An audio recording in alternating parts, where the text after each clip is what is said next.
Thank you, Lori. It's a pleasure to be here with my friend Emo. John Hadlock was supposed to be sitting in this position because he, along with Emo, were instrumental in the passage of the Native Land Claims Act in 1971, but unfortunately John died several weeks ago, and I am filling in. Emo, you're going to, I believe, emphasize the history of the Settlement Act, and welcome. Thank you, Vic. Appreciate the chance to be here and talk to your group.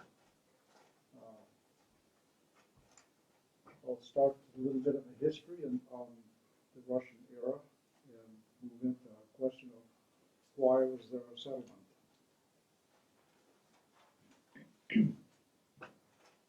The Russians first appeared in Alaska about 1741. They didn't really get started in business until 1746, and then they occupied a few places along the coast of Alaska, the Aleutian Islands, Kodiak, Cordova, or Prince William Sound, and then southeast Alaska. They never really penetrated very far into Alaska. They got up the Yukon as far as Nalato, and they built a fort, and that fort burnt down. It was burned down, and they never rebuilt it. Their treatment of the Aleut people was not very civilized. They enslaved them and killed many. In the Treaty of Cessions with the United States, the agreement said that the United States would deal with the Native people in the same manner that they deal with the rest of the Indians in America. Alaska was under military government the first 17 years, first the equivalent of the Coast Guard and then the Army. At that time, there were about 400 Americans in Alaska. They were afraid that they were going to be at war with the local people. In 1884, the Organic Act passed, and that act established the first civilian government in Alaska. And they have very nice introduction to the law, saying that Native people would not be disturbed in their use of land. But the real act of the law, of course, was to give miners a place to file a claim. They could not file a claim with the military people, and they pushed hard for Alaska law so they could establish claims. But the Organic Act said nothing about Native rights on land. They left that to future Congresses to deal with it. The last document that talked about Native land in Alaska was the Statehood Act, passed in Congress in 1958 and signed in 1959. That gave Alaska the right to select 103 million acres of land.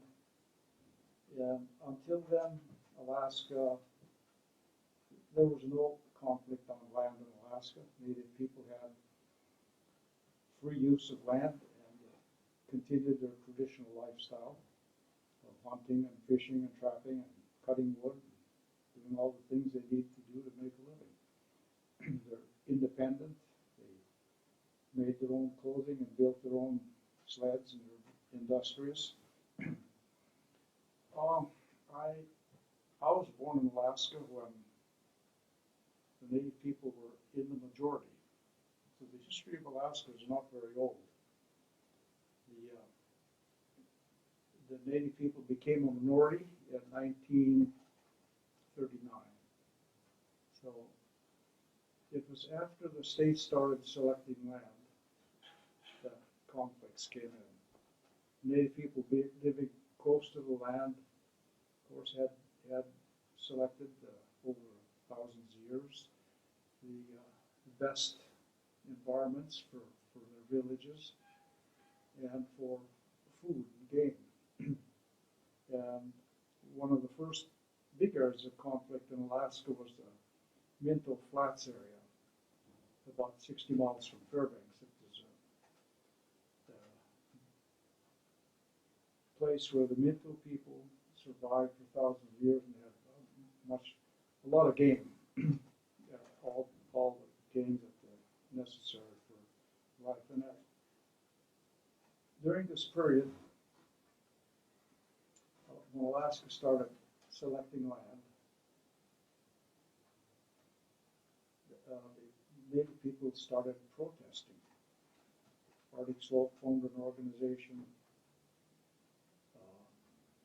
Kotzebue had an organization. Then the chiefs had an organization. Alaska Native Brotherhood in Juneau had an organization. And they would file protests with the Bureau of Land Management about encroachment on their hunting and fishing areas.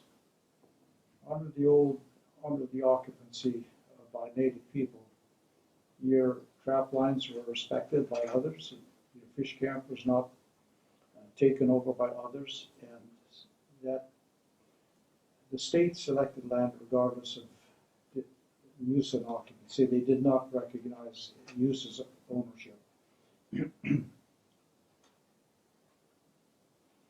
When the regional groups, these smaller groups around the state, filed a protest with BLM, the BLM was a caretaker of land for the federal government. They did not pay much attention. They were mostly filed away. The Bureau of Indian Affairs, which is within the same department, the Department of Interior, who were the caretakers of Indian rights and ownership of land, did very little of it until January 1966. The area director in Juneau for the BIA was Bob Bennett, and he was tapped by the Secretary of Interior to be the Commissioner of Indian Affairs. In his vetting back in Washington, D.C. in January 1966, Scoop Jackson, who was from Washington State and a potential candidate for President of the United States, was in charge of the Senate Interior Committee, and they were questioning Bob Bennett for his fitness as Secretary or Commissioner of Indian Affairs.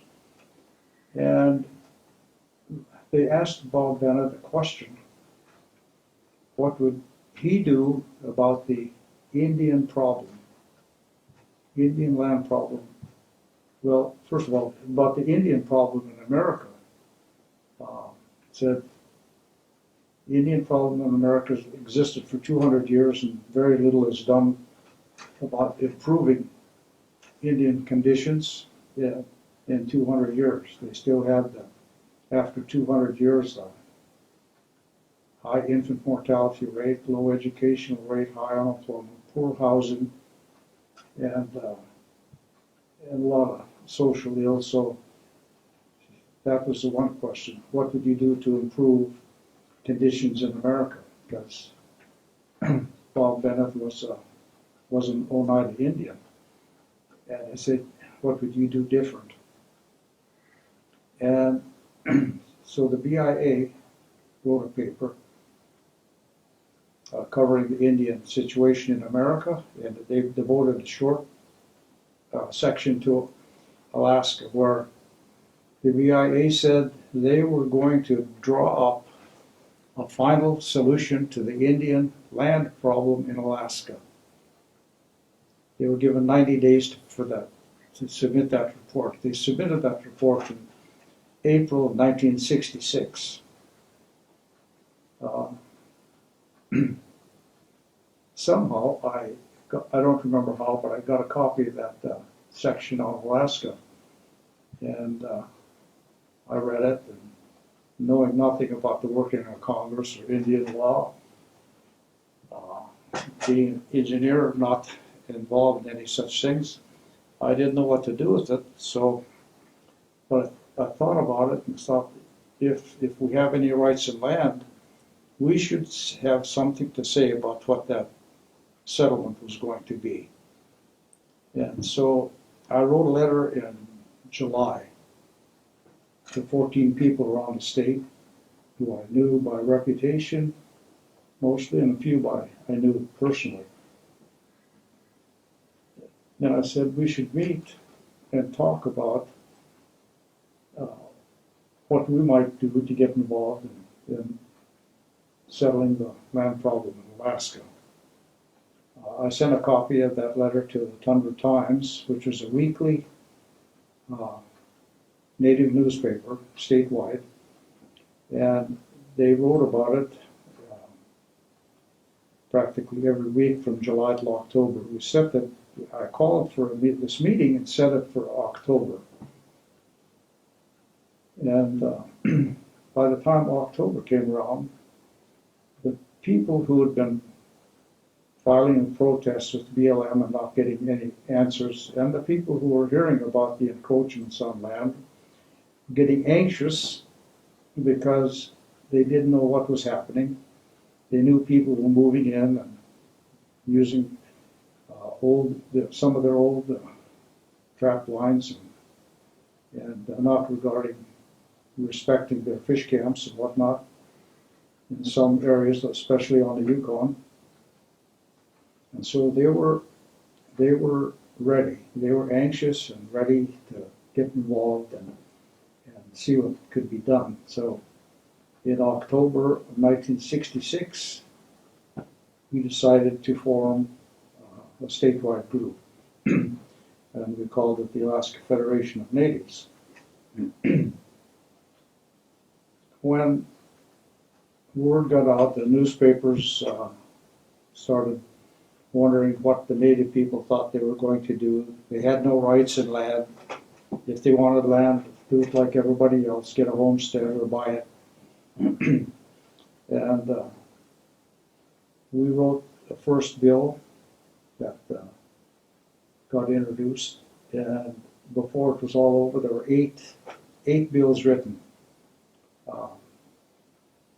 Secretary of Interior wrote a bill, Federal Field Committee wrote a bill, Senate Interior Committee wrote a bill, House Interior Committee wrote a bill, State of Alaska wrote a bill, but ours was the first bill in, and I think we had the initiative, and I think that was a good thing because people were responding to our bill instead of us responding to the BIA bill. So we had 5 years before we got the bill going. It was a very busy time in Alaska for everybody, Native people especially, but there was a lot of opposition in Alaska. Editorials across the state said, what do we think we were doing? State of Alaska opposed anything. They claimed we did not have any legal rights. We might have they might have some moral obligation for a settlement. Sportsman organizations in Alaska opposed us. So there was a lot of opposition when the Senate started holding hearings.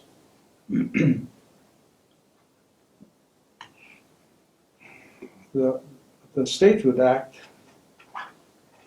gave the state of Alaska the rights to select 103 million acres of land.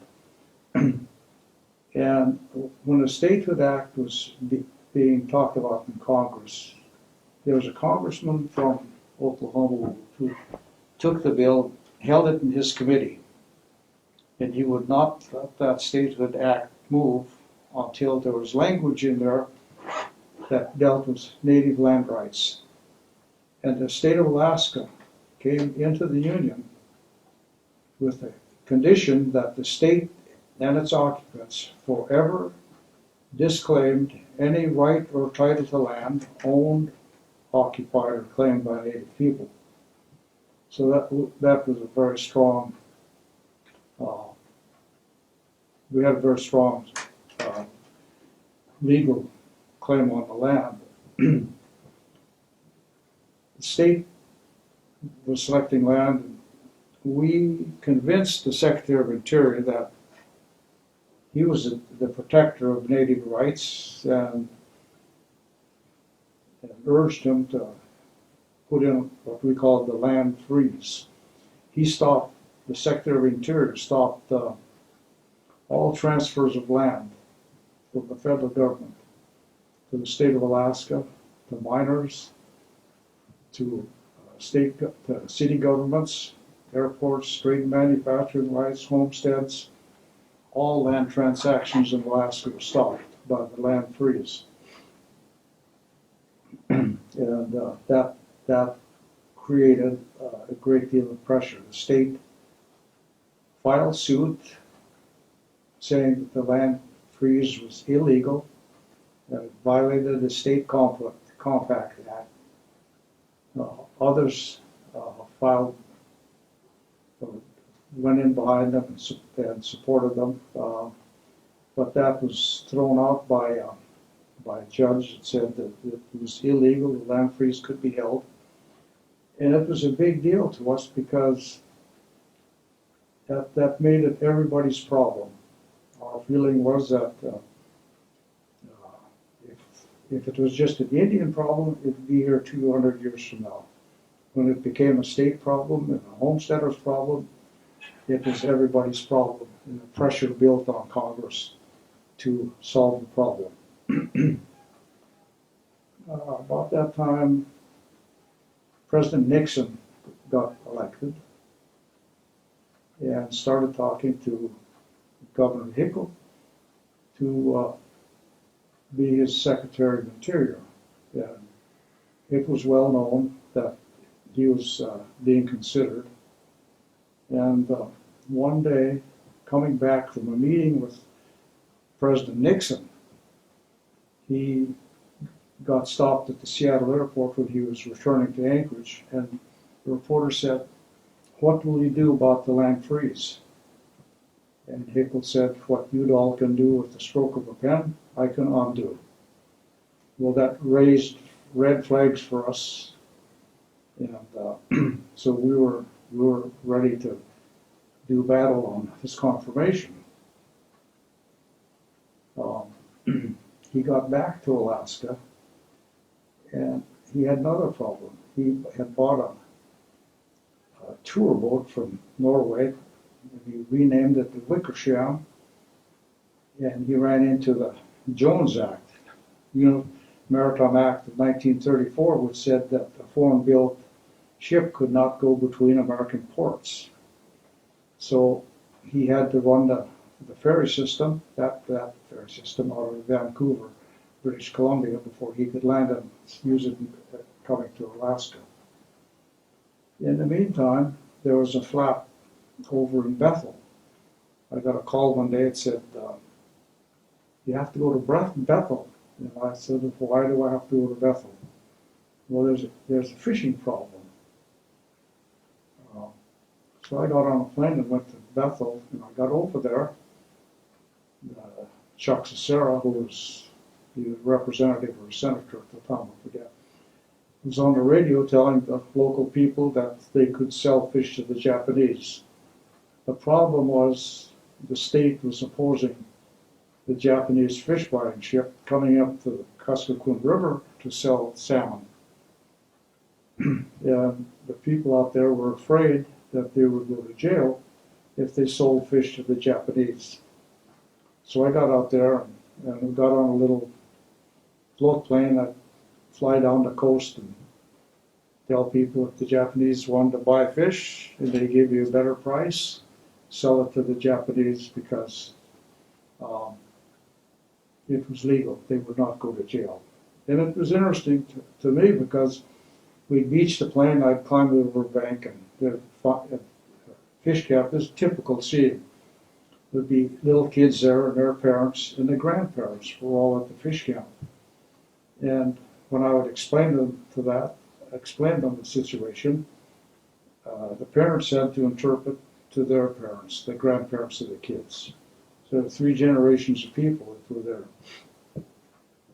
So I came back and caught a plane, got back to Anchorage that night and caught a 10 o'clock plane to Juneau because we had an appointment with the governor. We were going to ask him for support. We wanted him to support our position of getting 40 million acres of land for a settlement. And the attorney with me said, I wouldn't do that. And I said, well, I think I will. So next morning at 7 a.m., we're at the governor's office, and before we got started, Hickel walked into his office, Governor Hickel, and it became very explosive in his language, very strong language. And you guys are always coming down here for help from me. Why don't you help me? I need Senator Bartlett to pick up a phone and solve our Jones Act problem. We need to run that ferry between American ports. And that's before we asked him for help for 40 million acres. And he jumped up and he pointed at me and he said, and what the hell were you doing in Bethel taking the governor's office on? And I sat up straight and the governor talks to you like that. I said, well, Governor, maybe we should talk about that. The problem was the fish buyers in Bethel were buying fish in the round. Now, I went out to the riverbank and see these fishermen throwing out big king salmon, throw them ashore, and the man with the clipboard was saying small, medium, small, medium. I saw some pretty big king salmon go by. I never heard the word large. So he stopped me and said, well, you're right. But I had those fishermen in my office and they're buying fish by the pound. So he stopped and said, what are we here for? Boys, let's talk. So we talked about 40 million acres support. He did not agree to support us. And I liked working with Governor Hickel because when he opposed you, he told you right to your face, get out of here, I'm not going to support you. Or he would say, okay, we got a deal, let's work on it. So when he opposed us, he slammed the desk and said he would not support us. Then we knew what we had to do. Right after that, I got a call that said, Secretary of Interior wants to talk to you. And I said, well, I thought it meant Stuart Udall, Secretary of Interior. It took me a second to realize he was talking about Hickel. So I said, I don't know where he lives. So he picked me up and we walked into Hickel's home. It was at 5 o'clock at night. And I walked in the room. Here's the governor. And the morning paper, star reporter Joe Rothstein, and the publisher of the paper was Larry Fanning. And Hickel was holding a piece by a columnist, syndicated columnist, Walter Winchell. And that paper said, Hickel did not deserve to be Secretary of Interior because of his shameful treatment of the Eskimos on the Kuskokwim River. And Hickel asked me if I talked to Indians down south.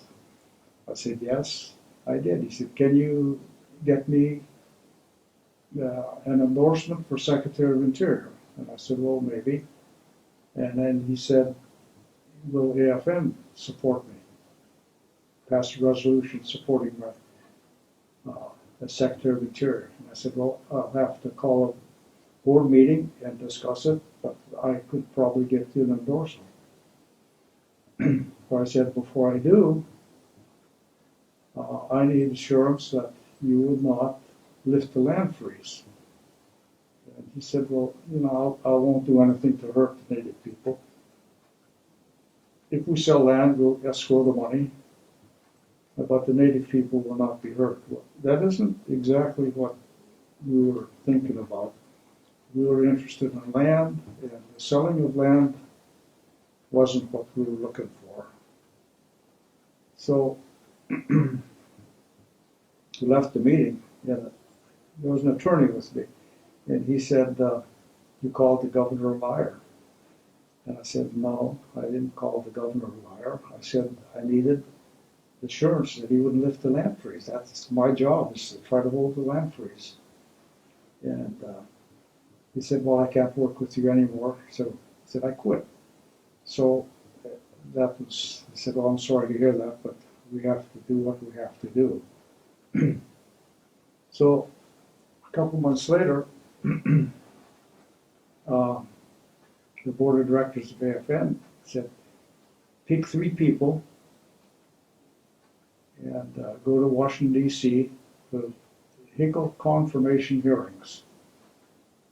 And you have authority from the board of directors to endorse his confirmation, or you can oppose his confirmation, or you can endorse him, depending on what he says regarding the land freeze." So that was a very exciting time. There was a lot of opposition for Hinkle becoming Secretary of Interior.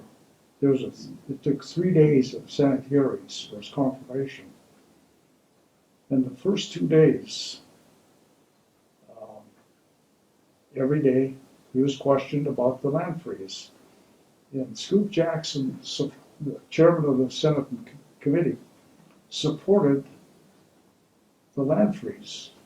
In his words, he said, "We want the land intact, so to speak. We want the corpus intact, so to speak, so that when we get around to dividing the land, we have something to divide." So he wanted Alaska whole before it got divided up. In the 3rd day of the hearing, the senator walked in. The Senate Interior Committee was all seated and ready. Hinkle was in the witness chair. And while he was still standing, he called the meeting to order and said, "Governor, we've been dealing with an issue for the past 2 days, and I thought we'd put it to rest. But after reading the record last night, I'm not too sure. So let me ask you, will you support the land freeze? Will you come back to this committee before you dispose of any land in Alaska?" Yeah, there was a pause, and I thought, this is an up or down question. His nomination was hanging in the balance. And he said, "Yes, I will come back to this committee before I dispose of federal land," which was within his authority to do. So he gave up the authority of the Secretary of Interior to get the job. So the land freeze was safe for that. And when that pressure built, it was all to our advantage.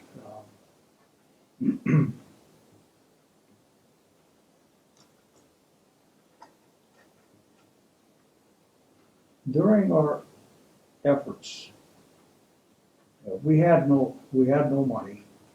I took over the AFM when it had $9 in the bank, and I can't say I supported my family. I got 3 months behind on a house payment and 3 months behind on a car payment, but it was something that had to be done. So we kept the effort on. But during this period, it took 4 years to get this passage, the deal passed. We had a very active group of people. We had meetings with 600, 800 people who were, as many as could afford it, were going to Washington, D.C., and they were testifying and coming to Anchorage for hearings, and a very active group of people. And part of that effort was we talked to any group that would listen to us that had national standing or that could write to their congressman.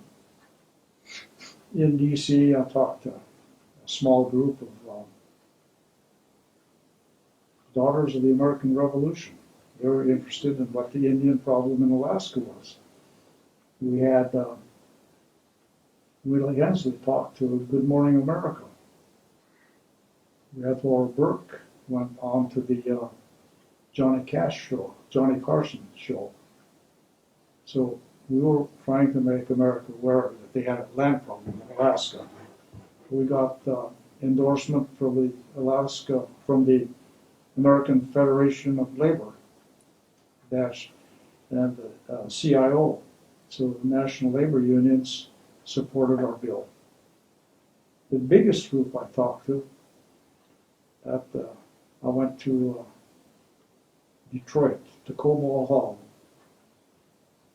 to the National Council of Churches. And I asked them for an endorsement on our bill. And somebody way back in the audience said, before we endorse it, we should know what's in the bill. And someone jumped up real quick and said, what do we care what's in the bill? If that's what the Native people want, we should endorse it. And I found out later who that person was. I had dinner with him the night before the meeting, and I didn't know it, but he was secretary to the World Council of Churches. And so when he said endorse it, we got an endorsement. But there were 10,000 preachers in the Cobalt Hall, the biggest audience I'd ever seen that talked to him. And they said later that all those preachers, when they talked to their congregations on Sunday morning, they were talking to 40 million Americans. And they would tell them to write their congressman to pass the native land claims that was our bill. So everywhere we could, we talked to groups to build pressure on Congress.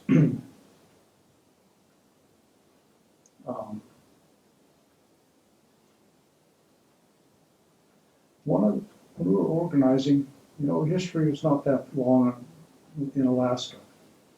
My grandparents had a battle between people on the Yukon, where I was born, and the people on the coast.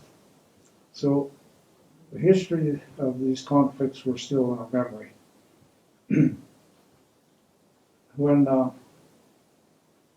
we had the group fairly well organized, Southeast Alaska wanted to join us, AFN.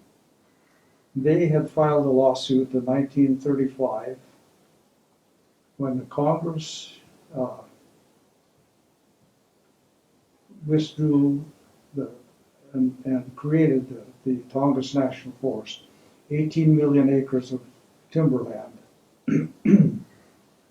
And they paid, the Court of Claims said that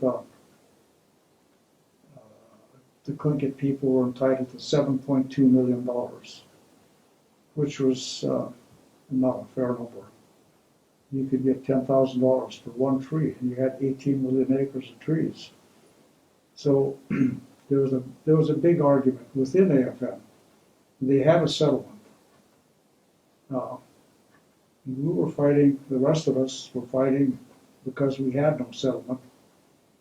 And we argued for about 2 or 3 hours, maybe more.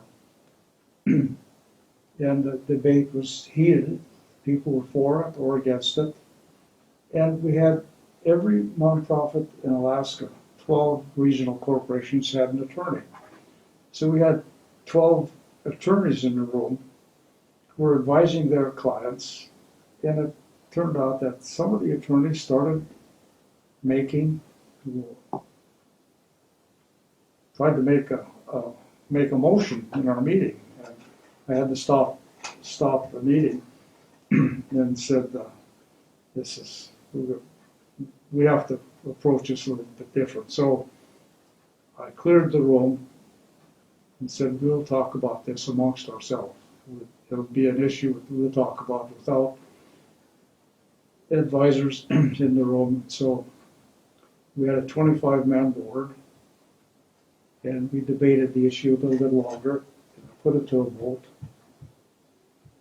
it was a tie vote whether Alaska, Southeast Alaska, could join our group. And I was chairing the meeting, so I had to break the tie. And my comment was, they have a settlement, but it's not anywhere near a fair settlement. And they have a lot of experience that we need. We need their help, and they need our help. And I cast a vote to have Alaska join us. So we had the 12 regions at that point. We had a complete statewide organization.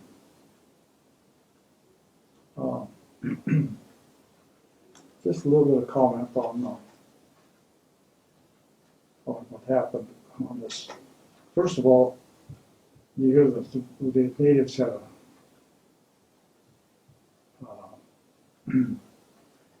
negotiated settlement. It was not a negotiated settlement. It was, we put forth our proposal. 8 other bills showed up, and the House and Senate picked and chose sections of different bills and passed a bill. It was not negotiated. There was no give and take. We lost some major issues in that bill because we just didn't have the manpower, the legal power, influence to get it done.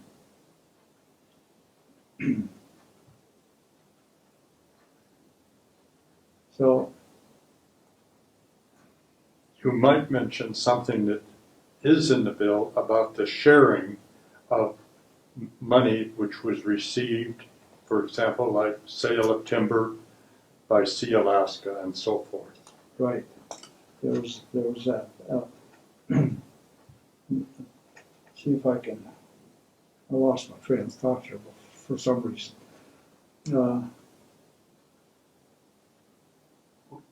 To me, that was one of the big things, that you had this resource sharing, that the corporations that gained money because they had a saleable asset like timber and so forth. Right. And we started in 1966. In 1969, they had the big oil lease in the North Slope. They got $900 billion for oil leases on a couple 100,000 acres of land. And during this debate, we would end up with poor areas in Alaska and people with a lot of resources and a lot of cash. And to hold it together, hold the organization together, we agreed to share subsurface resources. So the region that had resources, subsurface resources, would share 70% of those resources with the other 11 corporations. And that became Section I. And in turn, Section 7I became 7J, with they shared half of what they got with their villages.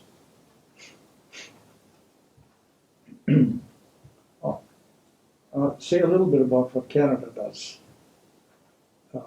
In Alaska here, we had no resources.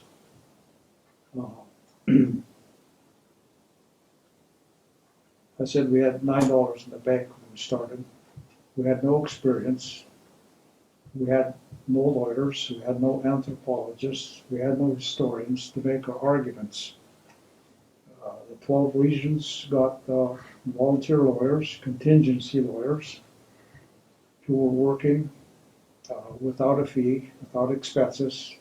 And it was expensive for these 12 attorneys and their firms to support themselves, to go to DC and all that. But it also caused a lot of differences of opinions and a lot of different arguments, because all the attorneys and advisors were advising their clients, and they didn't always mesh with the other regions. So we finally we decided AFN did not have an attorney. So we looked around and through John Borbridge, who was the vice president of AFN, made contact. And we got two national attorneys, Arthur Goldberg, who had been Supreme Court Justice, became our lead attorney, and he brought with him the former Attorney General for the United States, Ramsey Clark. And that made a world of difference when we testified. I testified many times before the Senate and the House. And it was, who are you and what are you doing and who do you represent and what's your legal ground? And it's kind of like, it's really serious.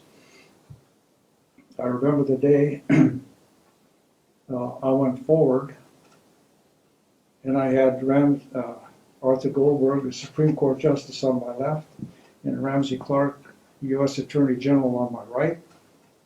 And when we talked, they took us serious because these were two men that the Senate they were familiar with them.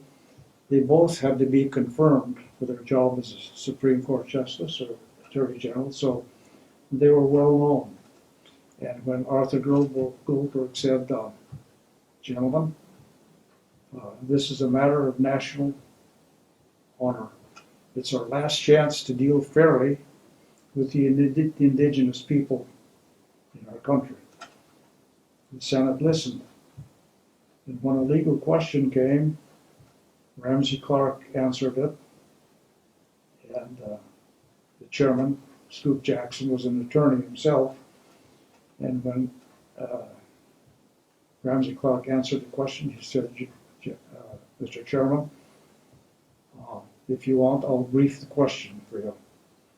And the chairman said, General, if that's your legal opinion, I'll accept it.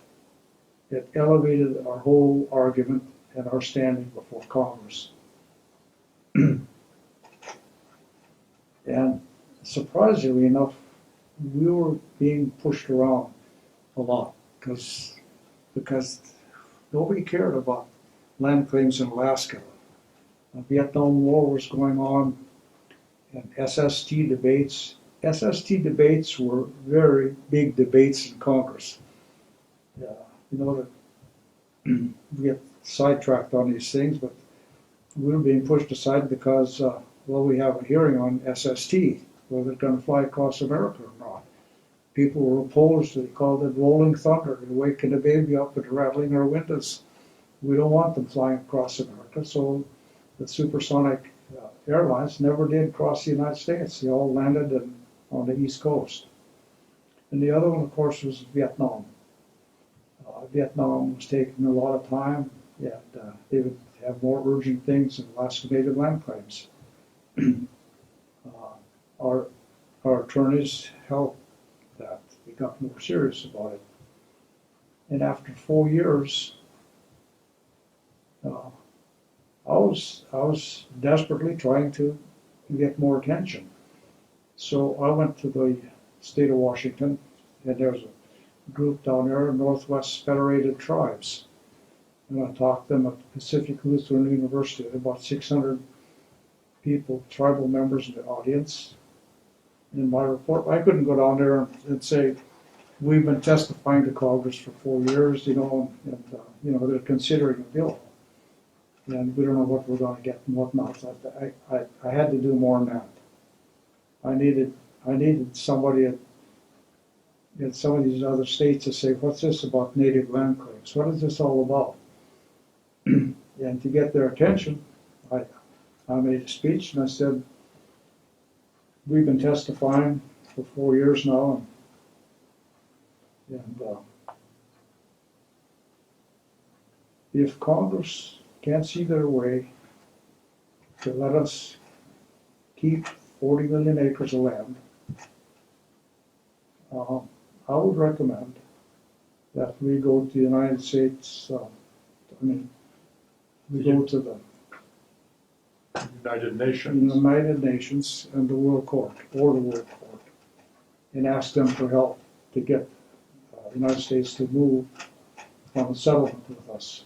And if they couldn't give the 40 million acres, then we were going to propose that we develop a separate nation. The United States is around the world in justice for people. In 1948, they put billions of dollars in creating the country of Israel for people who were scattered all over the world and had no homeland. So how could they, in good conscience, do any less for the indigenous people in America who had no homeland, who had all the land taken? And here we are in Alaska with the last chance to do something. And if they couldn't deliver 40 million acres, then we should petition for a separate homeland for any indigenous person on the North American continent, because all of the land has been taken. And that made the headlines, and I don't know if it did any good, but I like to think maybe some congressman said, gee whiz, maybe we ought to solve this problem. So, but back to Canada. Canada dealt differently with their indigenous population. They funded them. They gave them enough money to have attorneys do the research and build a foundation for a settlement.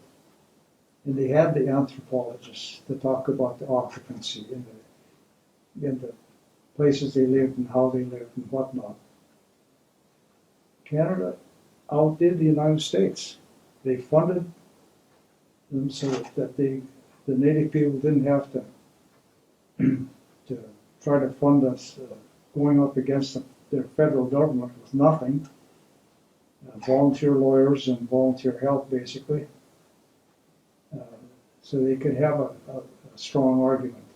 And they did, and the results were different. Canada created a separate nation. It's Nunavut in the northeastern part of Canada. And they guaranteed the Nunavut people seats in the national parliament. So they're guaranteed seats in their national government. They not only did that, the Native people don't have to give up their hunting rights. They not only could hunt on the land in Nunavut or around their villages, they got exclusive rights on large areas of land where they could hunt and fish and continue their lifetime. In Alaska, we don't have any exclusive hunting and fishing rights. We don't have any protection of land. That's a weakness in this bill, is that there are no hunting and fishing rights. We were told, if you give up this land, your lifestyle will not be changed.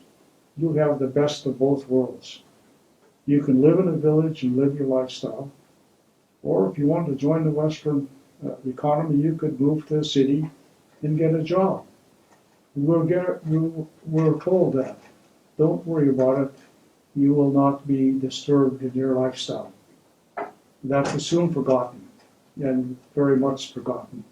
Alaska had 340,000 people in Alaska. The pipeline came. 400,000 people came to Alaska. Most of them came, got good jobs, make a good living, which is fine. But they forgot about the people in the rural areas.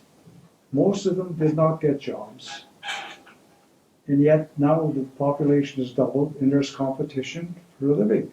They can't make a living hunting and fishing, and they can't make a living on a job because they're not being hired. So now we would spend $500 million a year or more on welfare and wonder why don't those people go to work? And they're not being hired, first of all. And secondly, they can't make a living because on the Yukon, there was no salmon to fish. There was no season for fishing, but king salmon. They shut it down. There was no season for fishing king salmon on the Kuskokwim. So you can't make a living fishing, and you can't make a living hunting. The hunting season maybe 10 10 days long or 2 weeks, you can't feed a family all year long on a 10-day hunting season or short season. So that's a weakness in the bill. I think it's unsettled yet. There's still work to be done on it.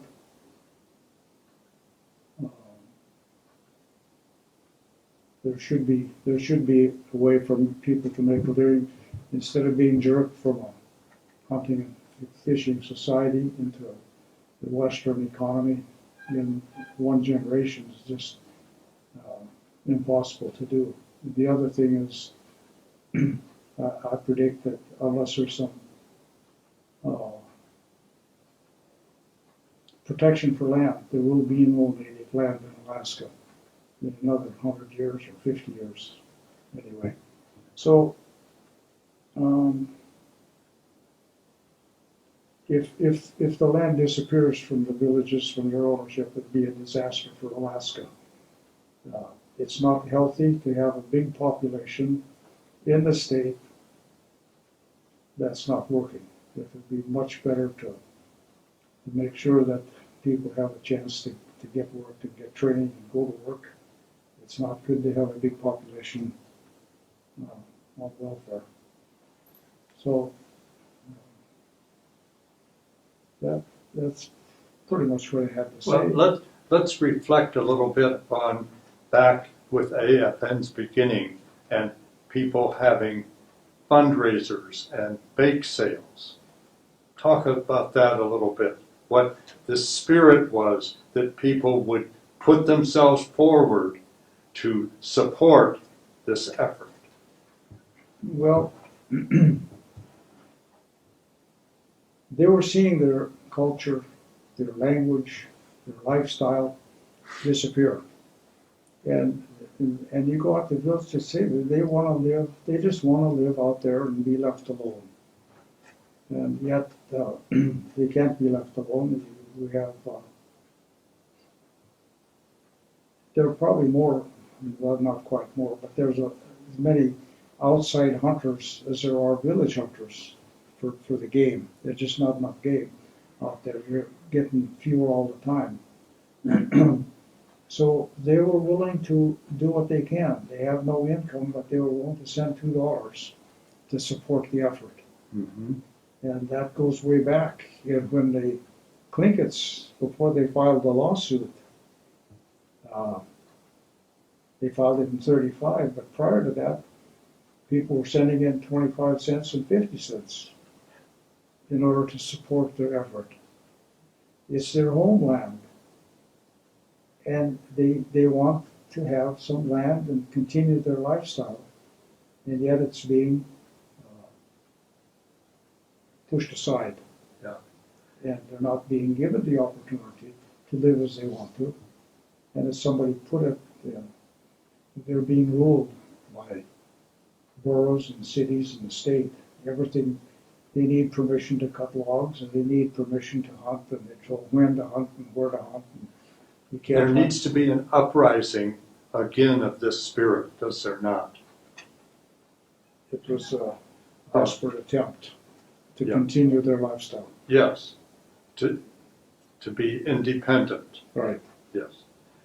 Did you develop any personal relationships with any of the outsiders who were instrumental in passage of the land claims, like Ramsey Clark? Did you develop a friendship with Mr. Clark?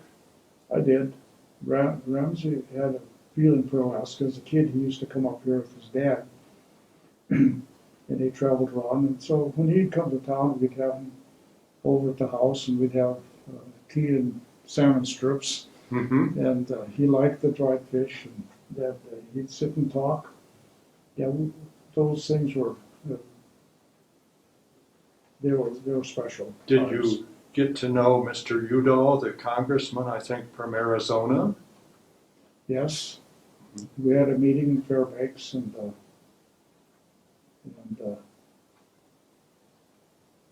after my speech, there was approval from the audience, and his comment was "Emo for governor."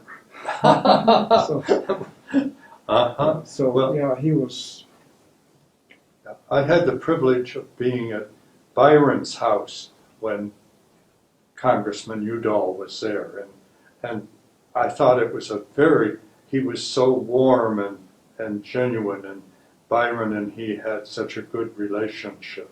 yeah, So, they took it because they believed in it. yeah. And so it's easy to deal with people when they give you the support, so. Reflecting upon the fact that you're 88 years old, and it's such a privilege to have you, who else of all the players, major players, is still alive that we should give credit to? Well, John Burbridge, from Quinkett Haida, Byron Molohat from Juneau, Yakutat, Evan Hobson from Barrow was an early supporter.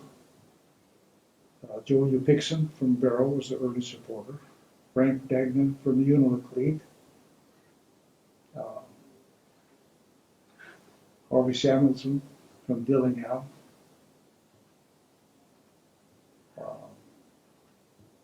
And those who are still alive. Cecil Barnes. Yeah. Of those people, none of those people are alive today. No, I know. There are very few of us that are still here that were involved. Well, actively involved. Can you mention a couple? Uh, No. I'm hard pressed to do that. Yeah. Al Ketzler in Neenah. Mhm. I mean, Chuck Cicera, who was the pilot Yes, person and he's not alive. representative, he just died here recently. John Sackett John died Sackett is recently. gone. Yes. Frank Ferguson is gone. Roger Willie's, Lang is gone. Willie's still alive, Willie's alive. thank goodness, and very active and Yep. involved in education. Our politicians are all gone. Stevens is gone. Nick Begich is gone. Mike Yes. Gravel is gone. Howard Pollock. Mhm. It's a matter of history that Yes. we're talking about now. It's hard to think about it being, our first meeting was 55 years ago. When we started it, it's 50 years since the legislation passed. Yes. So, It's such a privilege to have you with your memory and presence here to share with us this history. I'm fortunate to do that, and I'm glad to do it. And it's my story. There are hundreds of people involved, and there's 100 stories. Of course. They're all accurate because it's their experience. Mhm. But I'm glad to be able to explain my role in that. Thank you very much. I very much appreciate it, and I know each of the listeners today, participants, appreciate it as well. It'd be nice if we had questions, I suppose, but Well, our not time- set up for- Our time has expired and you filled it well. Thank you. Oh, yeah. Thank you. My privilege. Do you feel are the most important issues facing Alaska Natives at this time? What do you feel are the most important issues facing Alaska Natives at this time? Well, I think it's extremely important that we strengthen local governments, that Indian government, to have government relationships. I think subsistence is an absolute necessity, that there have to be made a way to make a living. If you can't make it in the Western economy, they have to make provisions for them to survive and be independent as far as they can be. I think those are two big issues. Well, there's three big issues. Protection of the land in the villages. I'm not so concerned about land in the regional corporations. They take care of themselves. But the villages need protection. They need to be able to subsist off the land. And they need to have strengthening Indian governments that can deal with the issues and have something to say about who hunts where and when and regulate themselves. They've governed themselves for 10,000 years, and they should be able to do so now. It's interesting. I remember a presidents when Latvia, Lithuania, and Estonia were pulling away from Russia, a president said, those people have governed themselves for 1,000 years, they have a right to govern themselves. And I thought, how interesting. Native people in Alaska have been here for 30,000 years, and you'll do what we tell you to do, and Yeah. so. That's the only question that we have, and that worked out great time-wise. Thank you very much, Emo. Yes, Good. thank you so much for that fascinating presentation, and Vic, thank you so much for moderating. And thanks, everyone.